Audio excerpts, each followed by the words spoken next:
Drink more. Yes! I have successfully derailed another recording session. We're going to cut this out. Mm-hmm. Although I do like the idea of opening with... I do too. Just leave that in and cut out the middle part. Cut out all the sodomy joke. Oh. All 20? There were some good ones in there. Rick, there were good ones. There were good ones. Too many, Rick. Oh my god. This season's been good. This season has been good. What's been your favorite episode so far? I liked the Vindicators episode a lot. Oh, yeah. Although a lot of people are saying that their favorite episode, maybe of the entire series, is the Reclantis episode where they go look at what's happening on the Citadel. Yeah. And spoiler alert, Evil Morty wins the election. Hostile Citadel government takeover. I don't know if you can hear it, but I'm wringing my hands like, yes, interesting television. Yeah. I like to hope that every person with like a neckbeard who like reviews TV. I wish everyone did that. Like, no, like people are... Thor Ragnarok, you say? I like the idea of people settling to watch it, like the premiere of The Big Bang Theory. Like, yes.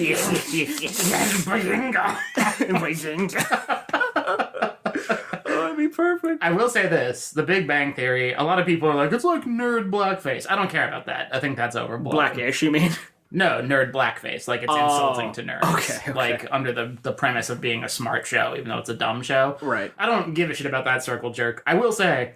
None of the clips of The Big Bang Theory, besides the one where they accentuated the laugh track, I've ever found funny, except for they were playing in one episode Pictionary, and the card that one of the characters drew was Higgs boson, which I think is really funny, because Higgs boson was like the undiscovered particle. Yep. And I was like, all right, that's a good joke. That's a good joke. So the good writers came in that day from their, like, bender they got from all the money from making the damn show in the first place.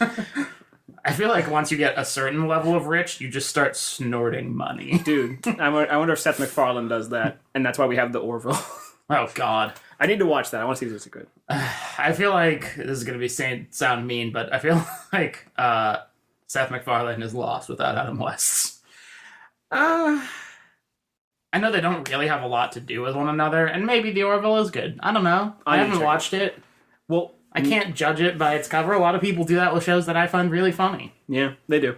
But getting away from interesting television, we can talk about how we haven't done one of these in a long time. We really haven't. Yeah. I don't remember what the last thing that we did that went up on our channel was. Was it Joshua? I think it was Joshua. It was Joshua for Christmas, yes. And, well, it was Joshua, and then there was also the Slightly Secular 2, which was the... Oh, yeah. Our, like, sort of, like, hangout sign-off podcast, so to speak. We've had so many finales on this channel, it's not funny anymore. Yeah, we're like fucking Aqua Teen Hunger Force over here. Truly, they were an Aqua Teen bro level.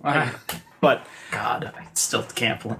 You should do a podcast just in voices sometime. I think about it all the time because I'll be streaming because I've started streaming recently on Twitch because I'm playing like Sonic Mania and I just now picked up Wolfenstein, and people were asking like what the difference between a Scottish accent and a Irish accent is, and I was able to kind of typify it for them. And it was funny because the one character in the beginning of that game sounds like Scrooge McDuck to me.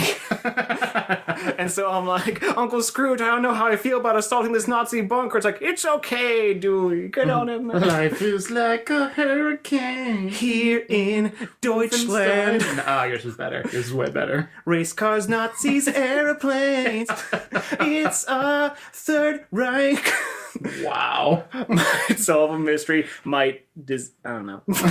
I don't want to go anywhere too dark about DuckTales. Yeah, not only that, not only that, any more Nazi references / 1930s, 40s, 50s Germany, you're gonna veer super close to Holocaust jokes. Like, we're on the periphery. Like, there's only so many places you can go. There's only so many things about the Holocaust that were funny.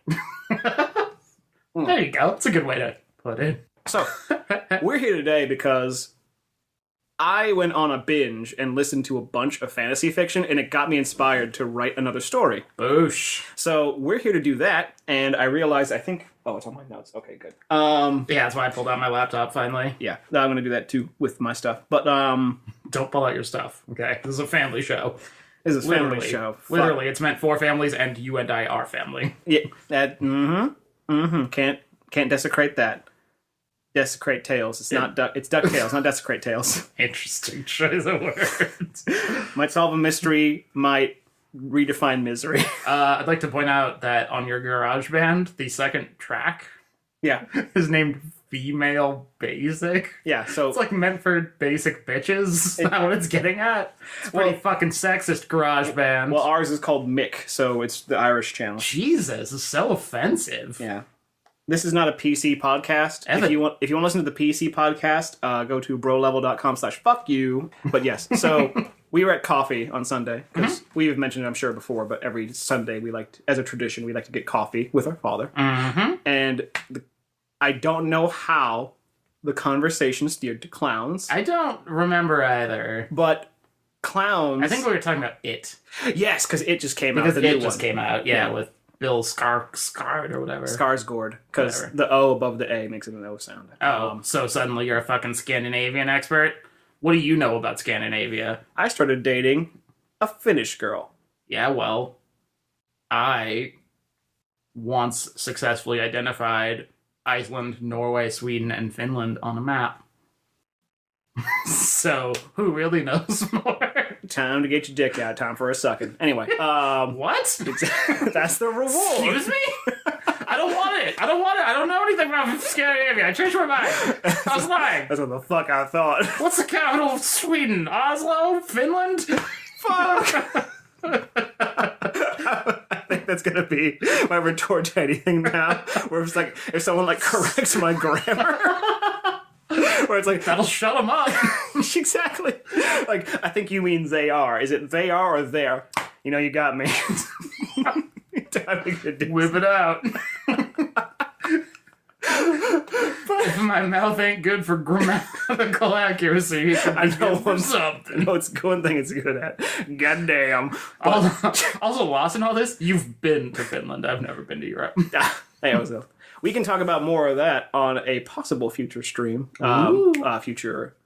I've been doing streaming lately, so it's on my mind. But so when you say we, you mean you and others? No, I mean I would love to do a year-end podcast with you every year. I think that'd be good. Yeah, I'd be down. Yeah, so my voice got really high there. Yeah, you're excited. I'm okay. That's a good idea. Oh boy, I can't wait to get my dick sucked over here. But. Sponsored by Disney. They don't want it. They don't want it. Huh? Speak for yourself. Hey, fellas, I hear you talking about the door to darkness. It's having out of context Kingdom Hearts shit with Mickey voice is the funniest goddamn thing on the planet. I was like, what? Don't be afraid, Sora. Don't be afraid of the darkness. I was like, that can't be a ride. The Matterhorn, the teacups, Small World, darkness, the door to darkness. California Adventure. Excuse me? I still think that's the funniest damn thing in any thing ever, where something is so drastic of a tone shift in no matter what you do. My long-standing one is if you play a JRPG and your character's silent but the entire time, and then there's one scene, there's one moment where your character's on the phone and oh, Kazuma-kun, how you doing? It's how about shut up, I'm on the phone. God damn it. And then the rest of the game is just that. It's just fine. Yeah. Yeah. And no one acknowledges it. Yeah, because they did that in Saints Row 1. I thought that was the most beautiful. Love it. Well, not to tip my hand too much, but you might get a little bit of that really, really extreme, sudden tonal shift in my story. Beautiful. So we were talking about clowns at coffee. Yes. Clowns in clown cars getting clown coffee. With Jerry Seinfeld. And Barack Obama, because it's a great episode. Oh my god, it's so great. And we decided, we'll do like we used to do. We'll do a story. We'll pick 2 prompts, one of which ended up being clowns. Full disclosure, I hate clowns. They're creepy. They scare me. It's not a legitimate fear. I really only have one legitimate fear in life. And that's clowns in high places. Yeah, right. That's clowns in water. Clownophobia. Clownaquaphobia. Clownaquaphobia. But anyway, clownaquafina, drink it. This tastes funny. Oh, I should cue up the 7-note vaudeville fanfare. Oh my god. Vaudeville fanfare. In case anyone's wondering, that's what that thing's called. I know that there's a listening audience of 7. But here you go. 7-note vaudeville. Fanfare. Beautiful. That's what that's called, in case anyone ever wants to look it up. There's a YouTube video of it. I need to get that sampled so I can just drop it in like a stream or a video. Definitely do. But anyway. Anyway, yeah, so... We were talking about clowns, and eventually that turned to ceremonies, because we like alliteration. We like alliteration. But we also Googled clown weddings, and we're like... Oh yeah! I forgot we did that. Yep. That was not a worthwhile exercise. Don't do that, people. Because, I don't know. Like, you said it's not a legitimate fear, but I'm pretty sure there are some people out there that's like, oh god, Oh, of course. brave little toaster. Oh god. See, and It is another perfect example. Like, clowns are just creepy, man. Like, They're not anything supposed to be. Oh. But, like, anything where your, like, face makeup is painted on and you're dressed so ridiculously and you have to act in such a crazy, like, sort of vaudevillian way, like... It's this idea of innocence and being around, like, children and childlike wonder, and that gets perverted by things like It. Yep. Where it's like, what if it sure does. Yeah. But I think we've bullshit long enough. Want to get right into it? Let's do it. Story time. Let's do it! Wait. Story time.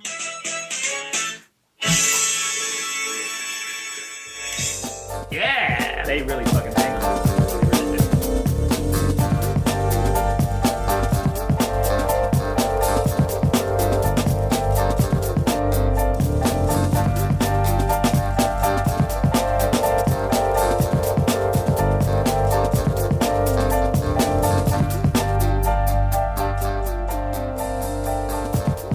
Breathing room. Who wants to go first? I don't know. Do you want... I feel like you usually go first, so I'm okay with switching it or keeping the status quo. Okay. How was that for a non-answer?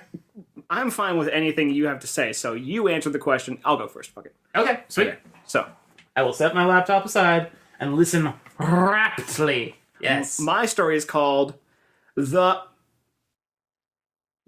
That's it? Yep. Nice. I forgot to title mine, so I will make a nice little nod to fantasy fiction when we get there and make up one on the fly. Nice. So, let us begin. Okay. On a sunny, late summer day, the air is rife with anticipation. Ooh. At a gate separating the outside world from the foyer into a lovely park, a valet awaits the arrival of guests. As the appointed time draws near, a single car rolls up at the entrance. Must be a small family, he thought, making his way to the almost comically undersized automobile. As his hand reaches to the driver's side door, all 4 doors burst open. One by one, dozens of passengers exit the vehicle, each one dressed in celebratory attire. Spoiler alert, not to cut you off so early, we each make a clown car joke. Nice. Don't give it away. Caught amazed, the valet is stirred by the driver's honking? Here's the keys. No scratches now. This is a family heirloom, the driver insisted. The valet pulls his attention away from the attendees disembarking. Looking to the driver, a blaring, iconic red nose meets his gaze. The red nose of a party clown. Woo! That's right, y'all. Settle in. Clasping the keys, our driver follows the party inside. The entire group in matching clown face. Wait, he's supposed to be a valet. Why isn't he parking the car? No. The driver gives him the keys. Oh, okay. Oh, I must have wrote that. I was like, wait a minute. So why the valet?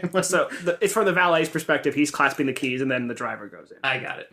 So I might have had to reword that. No, that's fine. I might have misheard it as well. Right. After a moment of silence, the valet simply picks up the car, continuing to stand in shock, scratching his head. Well, I guess I'll just put this somewhere. Just like up on a shelf. Yeah. Can't get a scratch here. Whenever you guys are ready to go, just... just call me. Yeah. I imagine the clown car being like a clown candy painted Hummer. Like a Hummer zine. That'd be beautiful. Nice. Anyway. The guests make their way through the foyer, hanging up their coats, sharing witty banter, and making any last-minute adjustments to their makeup before heading into the park.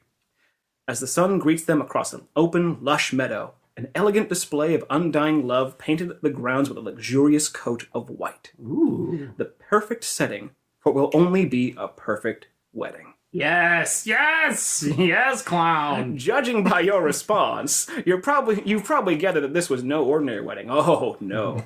This was a wedding of Ursula Squeaks and Eric Zapp, the prolific... The prolific heirs of their clown family fortunes. That's right. Clown wedding, y'all. Ursula Squeaks. Yep. And Eric Zapp. Yep. Is that with 2 P's? Yes. Fuck yeah, it is. 2 P's, baby. Ursula, heir to the couple. Power couple. Yeah, oh boy. Ursula, heir to the Squeaks Family Clown College's fortune, and a fresh-faced graduate into the world of clowning performance arts herself, was to be wed to Eric Zapp, the next CEO of Zapp and Chap Circus Company Limited. It's a great company name. As soon as I heard it, I was like, yes, perfect. The wedding will mark a glorious union between the esteemed purveyors of clowning knowledge and the world-renowned clowning entertainment empire. Nice. As family and friends file in, the start of the ceremony draws near. The sound of church bells ring as the wedding procession makes their entry. Eric and his entourage of groomsmen stand, floppy shoes polished to a mirror shine, as the ring bearer on his unicycle and squirting daisy flower girl make their way up the aisle. A hush falls over the attendees as they await the bride-to-be. The hush is aroused by the church organ, playing that song we've heard it a bunch of times before. You know the one, the Here Comes the Bride song, that one. That one's playing. That one. Yeah, that's one. Ursula appears in a resplendent gown, arm in arm with her father, the Jared Sugar Bear Squeaks himself. Oh my god, oh my god, oh my god, oh my god, oh my god. That's right. Oh my god. Un-fucking believable. You brought back the Sugar Bear? Yep.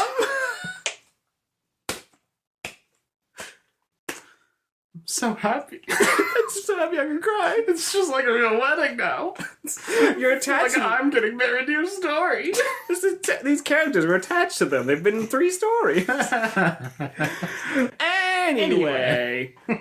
Surrounded with familial love, her soon-to-be husband awaiting her, Ursula feels the weight encroaching on her with every step. She isn't one to get cold feet. Her shoes were too big for that. She lovingly embraced her family's heritage, even though she was only the 2nd generation of a clown family, or at least she was the only generation to take it this seriously. I mean, her grandparents weren't clowns by trade. This is like the sins of the father type thing. The point being, as each step forward cemented her future in clown face, she asked herself, is this what she truly wants? Time lurches as her thoughts return to her time in clown college. Her time with a special young man. A lover, perhaps? Maybe. Her father's grasp loosens, and she's given away at the altar, images of the past fading as quickly as they arose.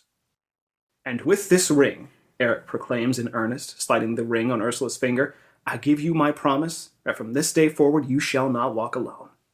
The gravity of those words aren't lost on Ursula, taking in a deep breath. If anyone, in any reason, objects to this union, the clown priest interjects. Speak now or forever hold your peace. The invitation was met with the sound of silence. By the power vested in me, I now pronounce you man and wife. You may kiss the bride. Eric pulls back Ursula's veil and moves in for a kiss.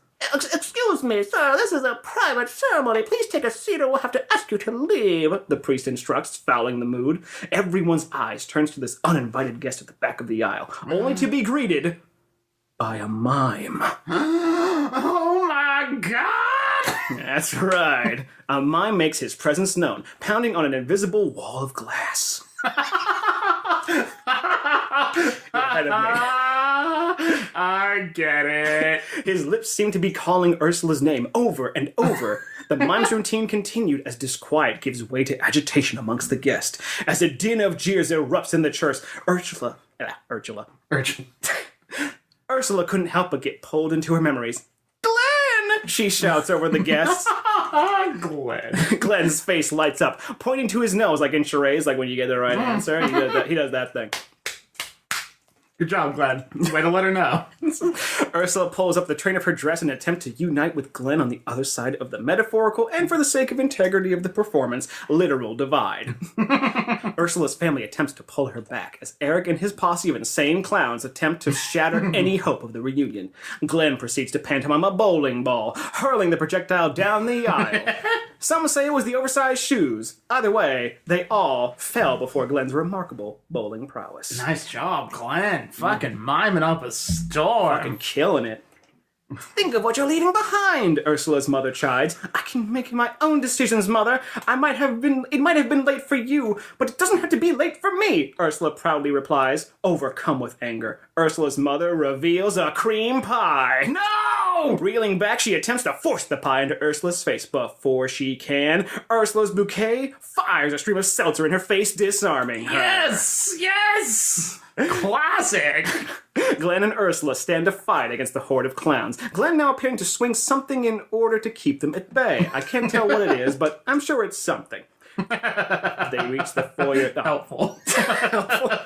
Hey, for the sake of the performance, man.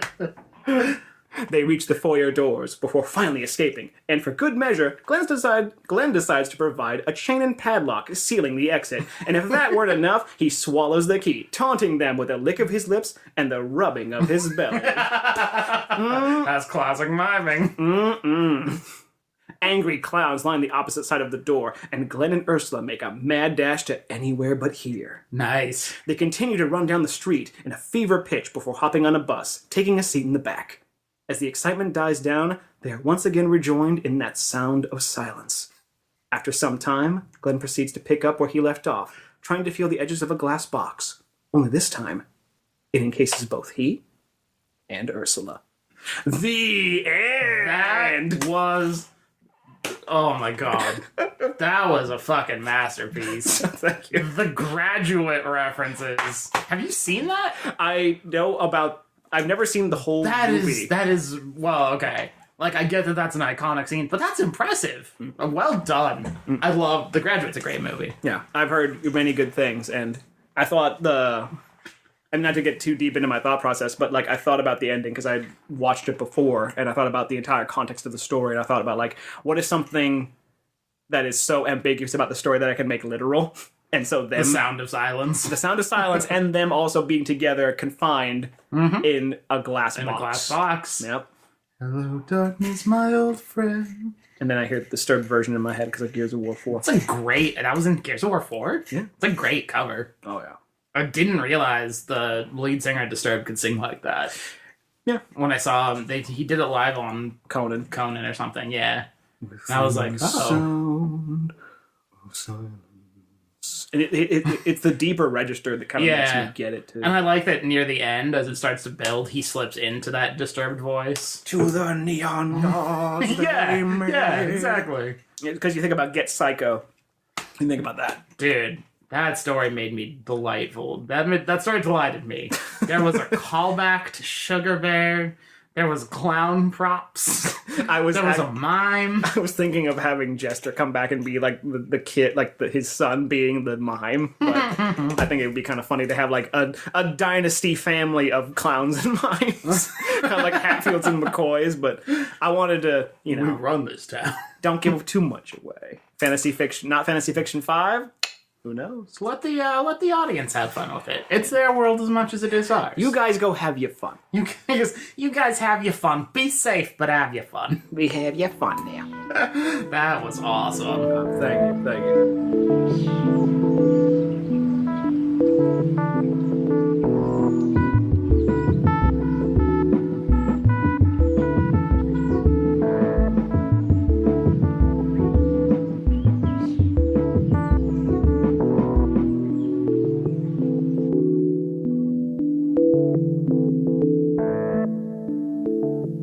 I am very glad you liked my story. Thank you. You're very welcome. I am also glad I liked it, because not that I was afraid I wouldn't, but boy. But like, it's such a treat seeing where our stories go and how different the thought processes are. Oh, yeah. Thought processes are, and how how different the thought processes are. Says what? 20 or 34 legs, please. What? Large coffee, right, Mr. Osborne? Zip, zip, zip, is that true? Yeah. But yeah, I love the way they overlap. Alright, my story does not have a title, so I'm gonna name it right now. It's called The Decision. You're probably thinking to yourself. Link in the description. Right below. Alright. Welcome back, ladies and gentlemen. In case you're just joining us, the big moment is finally here. Oh, God. From a field of literally thousands, we're down to the final 2 clown testants. Oh! And tonight, we're ready to declare a winner. Damn. It seems like only yesterday that America welcomed Jerry Jesterton and Mr. Snuggly Juggles into their hearts. But only one of them is fit to be named the So You Think America's Bachelor Clowns Can Talent or No Deal champion. This is the best Sweeps Week show that has never existed. And if the past 45 weeks have taught us anything, it's not going to be an easy decision. It's like friggin' soccer. It's like on all year round. Yeah, it's like a Premier League reality show. Jesus. These 2 clowns are at the top of the table. Man, they fought. They honked hard. Jerry Jesterton, Mr. Snuggly Juggles. Snuggly. Okay, now that I'm refrained from laughing from just the names alone, Yeah. I want to see how this ends. We're mere moments away from finding out which of our clown princes will be crowned Clown King. Mm-hmm. But first, let's take a look back at each of these hunky harlequins' journeys from flop to big top. Who is this host? I love him. I know, right? He's like Ryan Seacrest, but a clown. I'm a Ryan Seacrest type. It's a BoJack Horseman joke, don't worry. Mr. Birthday Cake. I wrote in stage directions for the sound of honking horns in the background, so just imagine that in your head. Nice. Hi, kids! It's your bestest friend in the world, Mr. Snuggly Juggles! When it comes to fun, I don't clown around! Oh! Forget balloon animals, I can make a whole balloon zoo! I've been hit with so many cream pies, they almost had to move this show to late night cable! Hey-o! Damn! I deserve to be the best clown around this town! I deserve to win, so you think America's Bachelor Clowns Can Talent or No Deal. Because the only thing harder than juggling bowling pins is juggling my career as an entertainer with being a single parent. My daughter lost her mother when she was 3 years old, and it's been rough, I'm not gonna lie. Little Claire's the center of my universe. I'll do anything I possibly can to provide for her, but between wanting to be there for her and needing to make ends meet, not to mention dealing with my opioid addiction last year, it just feels like, when will it end, you know? And the only thing harder than juggling that is juggling live cobras! What? Such a touching story. And I understand that little Claire is actually with us in the studio tonight. That's terrific. Hello, Claire. Hopefully she'll get to see her daddy leave as the SYTABCCTOND winner. I think if this automatically qualifies you to be a finalist contestant if you can remember the name of the damn show. Yeah, I know, right? That is, unless he loses to our other fabulous finalist, Jared Jesterton. Oh my god. What's up? I'm Jared Jesterton. I'm a, clown, whatever. Now, that's a clown I can get behind. This clown, I identify with that. I've got the wig, and the nose, the honks where you squeeze it, and the flower on my lapel, it squirts water, the whole deal. The best part about being a clown? Probably telling other people what I do for a living. Because they're always impressed. It's like, hey, I'm a stockbroker. Oh, hey, look, I'm a doctor. Anyone can do that, all right? Takes a special breed to become a clown. I will not contest that. All right, look, I'm gonna level with you guys. I'm not a clown. I'm a production assistant. I was bringing over some mail that wasn't ours, and the next thing you know, the producers of the show heard my name and assumed I was a contestant. Jerry Jesterton's my real name. This isn't an act. I have no idea how I've lasted so long on the show. It comes from Jerry Jesterton Stein, which is a family name. Yeah, he changed it. Made it a little more Hollywood. A little less Jewy, as he says. Yeah, I don't want to interrupt right away, but this sounds like a Whitest Kids sketch. This sounds like something that Trevor and Zach or Timmy would do. Nice. That's flattering. Jerry Jesterton's my real name. This isn't an act. I have no idea how I've lasted so long on the show. Actually, I don't even know what the show is, come to think of it. So sure, I may be underdog here. And, I should be. Dark horse. What a magical journey for both of our jovial jokers. Jerry, do you have anyone special in the audience tonight? I'd prefer no one know I'm here doing this. Fantastic. Kind of with him. Well, folks, the time has come to announce the first ever So You Think America's Bachelor Clowns Can Talent a No-Deal champion. Now, Mr. Snuggly Juggles, you were the top clown in singing, dancing, improv, physical comedy, hidden talent, immunity challenges, web programming, and, of course, juggling. Don't forget juggling! I didn't. I'm trying to wrap my head around what hidden talent could possibly mean. Especially in the context of all of the other segments. Yeah. As for you, Jerry Jesterton, you were the top clown in miming, rodeo, prop comedy, romance, boardroom presentation, and trivia. You also won Best Dish, and your battle robot crushed the clown petition. Dude. And meanwhile, he's holding a saw with, like, glasses on it. And he's like, oh, yeah, that's my seesaw. It's my Wow. Wait. Same wavelength. Hold on.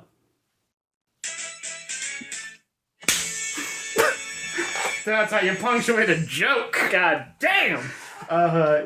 And your battle robot crushed the clown petition. Yeah, mine was the only robot that wasn't out of balloons, so... Folks, it's a dead heat, but this clown car isn't big enough for the both of you. I have in my hands... Just lets it land. Just like How could a clown car not be big enough for... Oh... I solved the joke, I'm sorry. Folks, I have in my hands an envelope, and inside that envelope is the name of the lovely young woman who will walk on stage and hand me another envelope. And inside that envelope is the winner of the fan raffle contest to determine who gets to announce champion tonight. Jesus Christ. This is a show on television. Right? Are you ready? And the winner is Catherine! Catherine, come on up and bring me that envelope. Is this really necessary? Ladies and gentlemen, give the lovely Catherine a round of applause. Catherine! All right. And now to announce the winner of the fan raffle. Your winner is Bobby Lozo. Bobby, get on over here. Hey. Seriously, this is too much. This clown-themed reality show is a complete... Were you gonna say circus? Please stop. I want to know who the guy was. It's the contestants. Okay. The first one was Jerry, and the second one was Mr. Snuggly Joe. I don't know, I just like the idea of having an actual PA. Be like, were you gonna say circus? Because Grandma's back here, and he wants to let you know that you're giving us a bad show. That voice reminded me a little Grubba, by the way. I love it. It was Grubba. No, take off your clothes. I'll touch a little bit. All right, Bobby, the whole world is watching. Who's it gonna be? Oh my gosh, I'm so nervous. Okay. And the winner is... What? That's weird. There's nothing in here but a handkerchief. Oh. What? A handkerchief? That doesn't seem right. Try taking the handkerchief out and see if the name of the winner's underneath it. Okay, I'm pulling. Oh, God. God, this thing's really long. And it keeps changing color. Wait a minute, is this just a gag? It certainly seems that way, but no one's told me anything. This is a loathsome lark, to say the least. Well, I think I'm at the end, Elite. Yeah, I am. All right, let's see if there's anything else in this. Ah!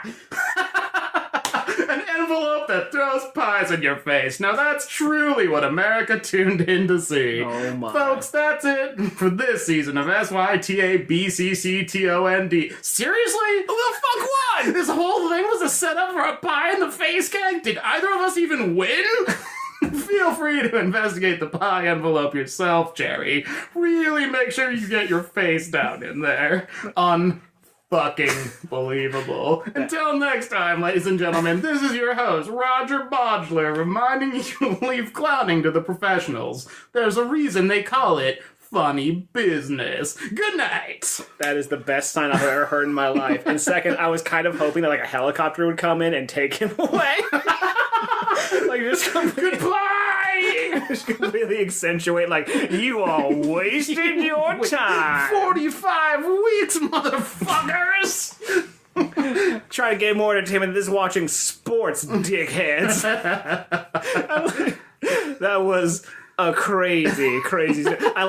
I love that shit because one of my favorite forms of comedy is, and I've told you this before, but it's endless build up to like just an immediate resolution. Oh, I had that in mind. I wrote this one for you, buddy. Ah, thank you. You're welcome. That's beautiful. I'm your host, Roger Bodgler. Bodgler, out. Bodgler out. Oh my god, that is brilliant. Well done. And I can only imagine that the daughter of the audience is like, did you get the prize, buddy? No. No, sweetie. And she just rips his nose off like, ew.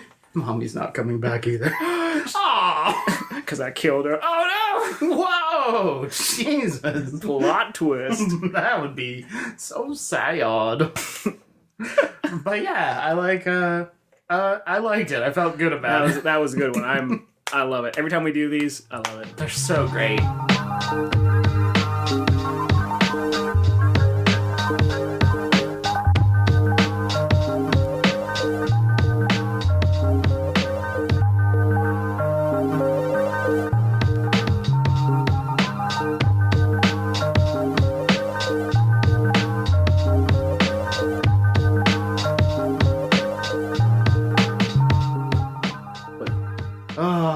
I'm always amazed, like I was kind of saying, how our stories end up in similar places, even though they're totally different. Oh, yeah. Like, your ceremony was like a wedding ceremony, and mine was like a reality show finale. So the conceits were kind of different, but like, we each had like a seltzer water flower, and we each had like a reference to miming. And I threw in a reference to your Jester character with Jerry Jesterton. That was his name for a reason, baby. How many high fives have been in this episode? Too many. Not enough. Both. But so exactly the right amount. So next episode on the High Five cast. The High Five cast. Just claps nonstop. Clap, Boosh, clap. boosh, boosh. We hold the world record for most high fives on a podcast. It is. I think you've heard of us. Yeah, you've heard of us. You've heard of us in Trivial Pursuit Trivia 2017. 2017 specifically. I would love that to be on a business card next to I'm a real person. Real person. Hello, I am microphone. Real person. But yeah, I love that we got together and did this. I was so happy that you took me up on the offer to do it with me again. Yeah, I'm glad you suggested it. Yeah, like given the not necessarily the drought of uploads to this channel, but like I don't know, it's always just fun when we get together and do stuff like this, and so I enjoy doing it greatly. And I feel like our priorities in life have changed enough to the point where, like, if we were still doing Bro Level, it would be kind of an untenable schedule.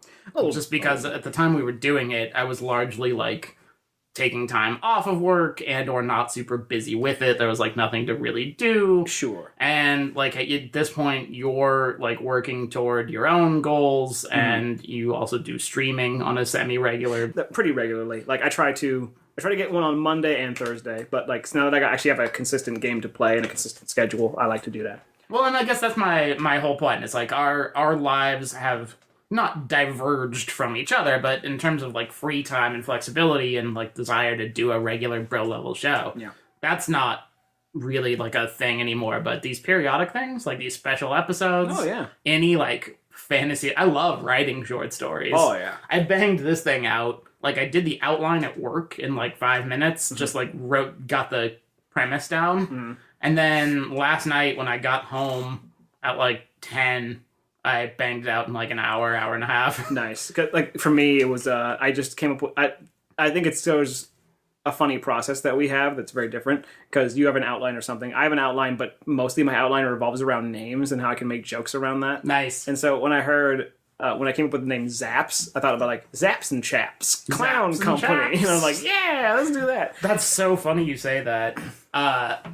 Remember the line in my story about how Jerry Jesterton was a production assistant? Yeah.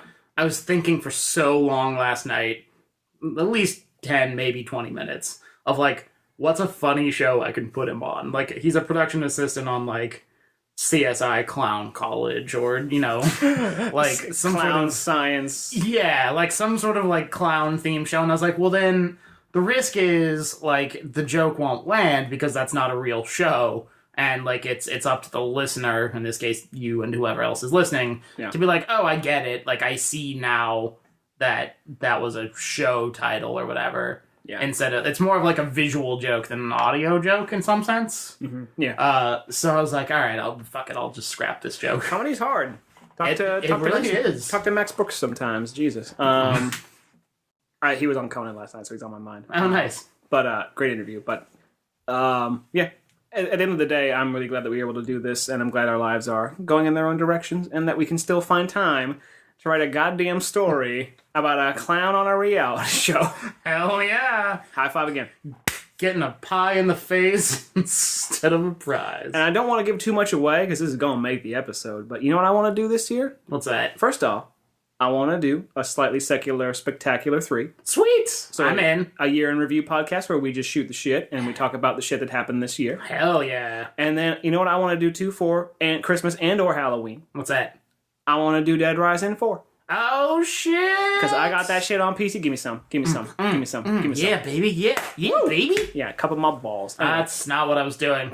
Audience, to be clear, if we're gonna do a Slightly Secular 3, and if we're gonna do Dead Rising 4, I would propose we also do another fantasy draft then. Okay. Just to really like get all the greatest hits. Oh yeah. You know what I mean? Oh yeah. And I have a topic I've been wanting to do for a while. What's that? You ready for it? You ready to discuss it on air? I'm ready for it. Okay. Are they ready for it? No, not at all. Well, then I guess or penises will. This is going to be a horror show. And or vulvas. There are some ladies out there. The draft I've been wanting to do for a while. Scents. Oh. Like smells. Oh. And like, this will be really poignant during Christmas, because to me, you know what? That's a big driver of it. Oh, yeah. Like, the best scent to me is when, like, you walk in and you smell like that apple cinnamon candle or like a pumpkin spice Those holiday spices. The mulling spices. Cinnamon, clove, cardamom, apple. You know, underrated spice is when, like, you cook, like, you get that umami scent in the air when you cook, like, a turkey or something. Mm-hmm. And then you got that kind of like the dressings and all that stuff that go along with it. The sides mix in this weird cocktail of like this.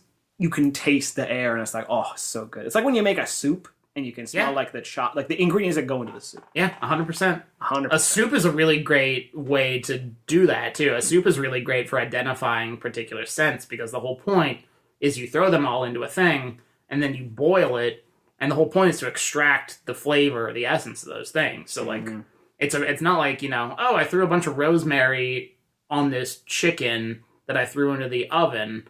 Like, you can still smell it when you open the oven. Yeah. But you don't necessarily walk into that. It's not like cookies, which is probably going to make someone's list. Pass the milk, please. But I totally get that. Is an awesome idea. That's what I'm saying. There's so many great scents. Really, give me some nuts aside. I think all of these are very good ideas. Coming attractions aside, all of those aside, I think this was another fantastic episode. I agree. And I was happy that you were able to join me. And Boosh, thank you for having me. One more again, bring it in there. A more sincere high five. Yeah, very professional high five. Mm-hmm. It's like when you meet somebody in a professional environment, you just like slide it. If I ever said slide it to anyone in an office, I would be fired. Because it clearly is. Oh. Come on, slide it in there. I met your hand, pervert. I heard you got a fat cock. But yes, thank you for joining us on another episode of the technically still Artist and the Economist podcast. Yeah, that's right. With Not Fantasy Fiction 4, and I guess we'll see y'all whenever the hell we decide to do next time. Yeah, that's right. That's right. You'll wait and you'll like it. You'll wait and you'll like it. And I won't, but you won't either, and you're just gonna have to deal, mister. Mutual unhappiness is the best thing we can expect from the internet. Schadenfreude.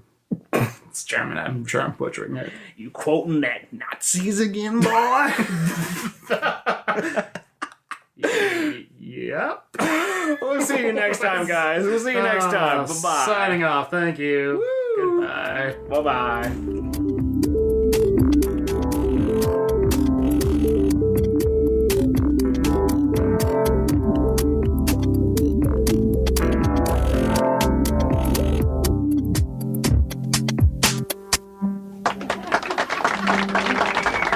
Punks thought they were dealing with amateurs.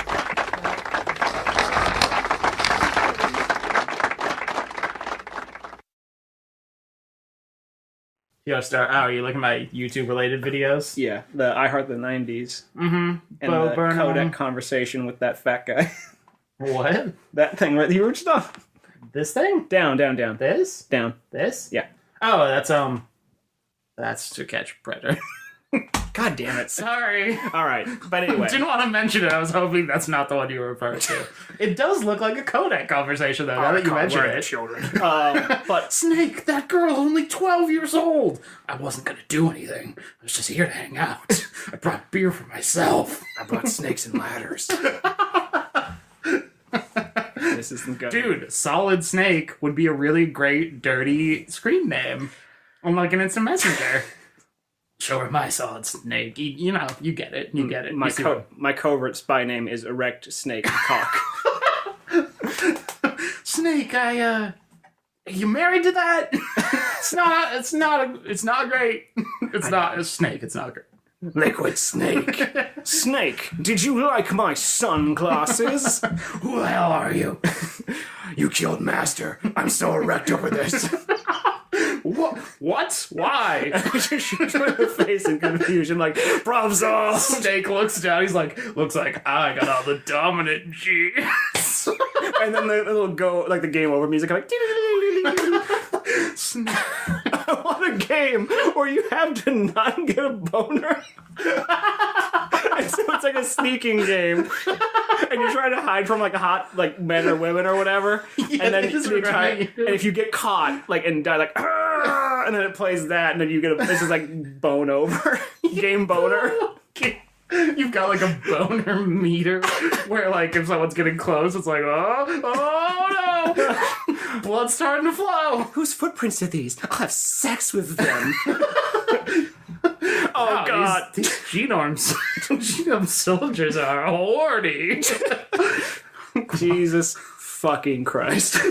This is gonna be add on at the end too. Whoa, I'm hang on the drink. We've gone off on some tangents before, but that's up there. Erect snake. Flaccid snake and erect snake. Flaccid snake. You got all the dominant genes. I got all the flaccid genes. I have a micro penis. Oh, Yeah. That's why he's so mad, dude. so I tried to take Meryl away.